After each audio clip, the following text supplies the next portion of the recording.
नमस्कार दोस्तों, स्वागत है आपका आज के इस वीडियो लेक्चर में। हमारी साइंस की टॉपिक वाइज टेस्ट सीरीज चल रही थी जिसका अगला वीडियो है और इस वीडियो में वेरी इंपॉर्टेंट प्रश्नों को शामिल किया है जो एग्जाम की दृष्टि से इंपॉर्टेंट है, तो वीडियो को अंत तक जरूर देखें। देखिए, आज की वीडियो में औद्योगिक रसायन और दैनिक जीवन में रसायन के उपयोग से संबंधित इंपॉर्टेंट प्रश्न लिए गए हैं। देखते हैं आज की वीडियो का पहला प्रश्न, प्रश्न संख्या 176। 175 तक के प्रश्न अपलोड कर दिए हैं, तो साइंस एकेडमी यूट्यूब चैनल की प्ले लिस्ट को ओपन कीजिए, वहाँ पर आपको सारे वीडियो मिल जाएंगे। देखिए, आज का पहला प्रश्न, एस्बेस्टोस क्या होता है? एस्बेस्टोस क्या होता है? तो मैग्नीशियम सिलिकेट को क्या कहते हैं? एस्बेस्टोस कहा जाता है। मैग्नीशियम सिलिकेट को एस्बेस्टोस के नाम से जाना जाता है। प्रश्न संख्या 177 देखिए, टॉर्च लाइट, इलेक्ट्रिक सेवर आदि उपकरणों में आमतौर पर प्रयुक्त चार्जेबल बैटरियों में इलेक्ट्रोडों का काम आमतौर पर निम्नलिखित सामग्रियों में से कौन सा जोड़ा करता है? तो ये कौन सा जोड़े द्वारा किया जाता है? जिंक और कार्बन के द्वारा किया जाता है। जिंक और कार्बन है वो इलेक्ट्रोड्स का कार्य करते हैं किसमें? टॉर्च लाइट और इलेक्ट्रिक सेवर में। अगला प्रश्न देखिए, सीमेंट की खोज किसने की? सीमेंट की खोज किसके द्वारा की गई? तो जोसेफ आस्पदीन के द्वारा सीमेंट की खोज की गई है। प्रश्न संख्या 179 देखिए, जैव पदार्थों के संलेपन में किस रसायन का प्रयोग किया जाता है? तो जल में फॉर्मल्डिहाइड का प्रयोग किया जाता है। जैव पदार्थों के संलेपन में किस रसायन का प्रयोग करते हैं? तो जल में फॉर्मल्डिहाइड का प्रयोग किया जाता है। प्रश्न संख्या 180 देखिए, प्रयोगशाला में सिल्वर नाइट्रेट घोल को ब्राउन बोतलों में रखा जाता है, यानी AgNO3 सिल्वर नाइट्रेट है उसको ब्राउन बोतलों में रखा जाता है। क्यों? क्योंकि ब्राउन बोतलों में प्रकाश गुजरने का रास्ता बंद हो जाता है। AgNO3 है वो प्रकाश में अपघटित हो जाता है, प्रकाश मिलता है AgNO3 की सिल्वर नाइट्रेट को, तो ये अपघटन इसका हो जाता है। प्रश्न संख्या 181 देखिए, स्तंभ ब के स्रोत का मिलान स्तंभ ए के साथ करें। स्तंभ ब का मिलान करना ए के साथ, तो फार्मिक अम्ल किस में पाया जाता है? फार्मिक अम्ल पाया जाता है चींटी में। फार्मिक अम्ल किस में पाया जाता है? चींटी में पाया जाता है। सिट्रिक एसिड किस में पाया जाता है? नींबू में पाया जाता है। टार्ट्रिक एसिड इमली में पाया जाता है। तो देखिए, एक के सामने 3, फिर आ रहा है 1, फिर आ रहा है 2। ऑप्शन 2 यहाँ पर राइट हो जाएगा। प्रश्न संख्या 182 देखिए, एल्कोहली समूह OH समूह की पहचान की जा सकती है। OH क्या है? एल्कोहली समूह है और इसकी पहचान किसके द्वारा की जाती है?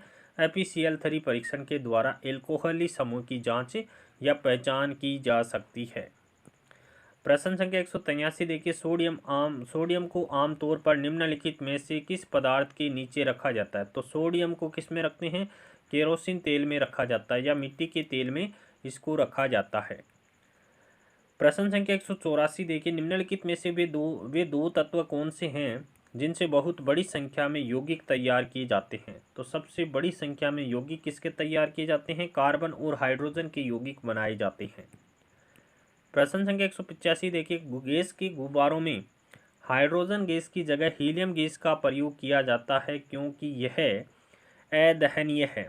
गैस के गुब्बारों में हाइड्रोजन गैस की जगह हीलियम गैस का प्रयोग करते हैं। क्यों?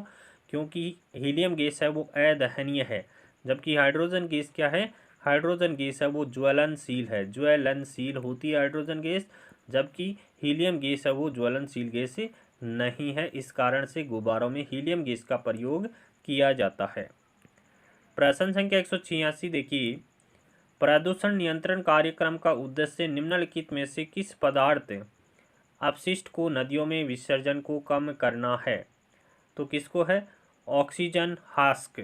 प्रदूषण नियंत्रण कार्यक्रम का उद्देश्य क्या है? निम्नलिखित में से किस पदार्थ अपशिष्ट को नदियों में विसर्जन को कम करना है? तो जो ऑक्सीजन का ह्रास करते हैं उन पदार्थों को नदियों में विसर्जन नहीं करना चाहिए या कम करना चाहिए। प्रश्न संख्या 187 की बात करें, ऊन तंतु का विकल्प क्या है?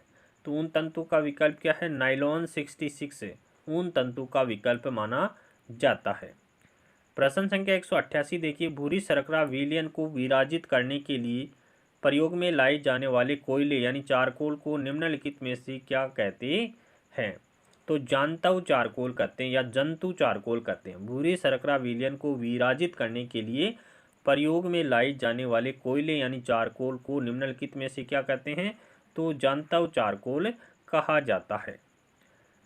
प्रश्न संख्या 189 देखिए, तो ये है आपके कौन सी गैस वायुमंडल का अंग नहीं है? 189% देखिए कौन सी गैस वायुमंडल का अंग नहीं है? तो नाइट्रोजन वायुमंडल में पाई जाती है, हीलियम गैस भी वायुमंडल में पाई जाती है, क्लोरीन गैस वायुमंडल में नहीं पाई जाती है। ऑप्शन 3 यहाँ पर करेक्ट आंसर हो जाएगा। प्रश्न संख्या 190 देखिए, साबुन उद्योग में मिलने वाला उप उत्पाद कौन सा है? तो साबुन उद्योग में उप उत्पाद के रूप में किस ग्लिसरॉल को प्राप्त किया जाता है? प्रश्न संख्या 191 देखिए, विकृतीकृत स्प्रिट में एथेनॉल का मिश्रण है। विकृतीकृत स्प्रिट में एथेनॉल का मिश्रण है पाइरीडीमीन के साथ। पिरीडीमीन के साथ एथेनॉल का मिश्रण होता है। प्रश्न संख्या 192 देखिए, पेयजल में रोगाणुनाशी के रूप में किस गैस का प्रयोग किया जाता है? तो क्लोरीन गैस का प्रयोग करते हैं। पेयजल में रोगाणुनाशी के रूप में किस गैस का प्रयोग करते हैं? क्लोरीन गैस का प्रयोग किया जाता है। किस गैस का? क्लोरीन गैस का प्रयोग किया जाता है। प्रश्न संख्या 193 देखिए, बेकेलाइट के विनिर्माण के लिए प्लास्टिक उद्योग में किसका व्यापक प्रयोग किया जाता है? फिनोल का व्यापक प्रयोग किया जाता है। किसके विनिर्माण में? बेकेलाइट के विनिर्माण में प्लास्टिक उद्योग में फिनोल का व्यापक रूप से प्रयोग किया जाता है। प्रश्न संख्या 194 देखिए, तापीय विद्युत केंद्र का प्रमुख गैसीय प्रदूषक कौन सा है? तो किसके कारण होती है? तापीय विद्युत केंद्र का प्रमुख गैसीय प्रदूषक कौन सा है? SO2 सल्फर डाइऑक्साइड है। तापीय विद्युत केंद्र का प्रमुख गैसीय प्रदूषक कौन सा है? SO2 है, सल्फर डाइऑक्साइड। प्रश्न संख्या 195 देखिए, निम्नलिखित में से ऑक्सीजन मिश्रित वह निष्क्रिय गैस कौन सी है जो अवरोधित श्वसन से पीड़ित रोगियों को दी जाती है? तो हीलियम गैस है।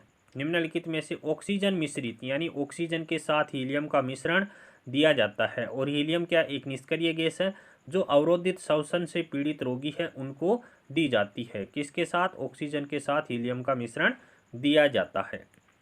प्रश्न संख्या 196 देखिए, निम्नलिखित में से वह कौन सी गैस है जिसे एक्वालंग्स में गोताखोरों द्वारा सांस लेने के लिए ऑक्सीजन में मिलाया जाता है? गोताखोर होते हैं वो ऑक्सीजन के साथ कौन सी गैस का प्रयोग करते हैं? वो भी हीलियम गैस का प्रयोग करते हैं। प्रश्न संख्या 197 देखिए, निम्नलिखित में से जैव सेल कौन सा है?